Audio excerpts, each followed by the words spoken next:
দেশের স্বার্থে সকল রাজনৈতিক দলের মতামত অবস্থান এক হওয়া উচিত বলে মন্তব্য করেছেন বিএনপির ভারপ্রাপ্ত চেয়ারম্যান তারেক রহমান। আজ শুক্রবার জাতীয় প্রেস ক্লাবে আমার বাংলাদেশ পার্টি প্রতিষ্ঠা বার্ষিকীর আলোচনা সভায় তিনি এমন মন্তব্য করেন। তারেক রহমান বলেন, বিগত বছরে যারা সংবিধান লঙ্ঘন করেছে তাদের বিরুদ্ধে শাস্তির জন্য অন্তর্বর্তী সরকারের পদক্ষেপ জনগণের কাছে জবাবদিহি করতে হবে। তিনি বলেন, জাতীয় নির্বাচনের আগে স্থানীয় সরকার নির্বাচন হলে আবারও স্বৈরাচার মাথা চারা দিয়ে উঠবে।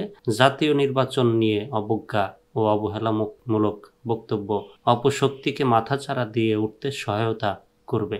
এছাড়া করিডোরের বিষয়ে সিদ্ধান্ত আসতে হবে নির্বাচিত সংসদ থেকে। বিএনপি ভারপ্রাপ্ত চেয়ারম্যান বলেন, দেশে একটি অবাধ, নিরপেক্ষ ও অংশগ্রহণমূলক নির্বাচন নিশ্চিত করতে হলে সব রাজনৈতিক দলকে জনগণের আদালতে তোলার ব্যবস্থা অন্তর্বর্তী সরকারকেই করতে হবে। জনগণকে রাজনৈতিক ও অর্থনৈতিক নিশ্চয়তা দিতে জনগণের নির্বাচিত সরকার দরকার মন্তব্য করে বিএনপির ভারপ্রাপ্ত চেয়ারম্যান বলেন, দেশে স্বাধীনভাবে ভোট প্রদানের স্বাধীনতা নিশ্চিত করতে হবে।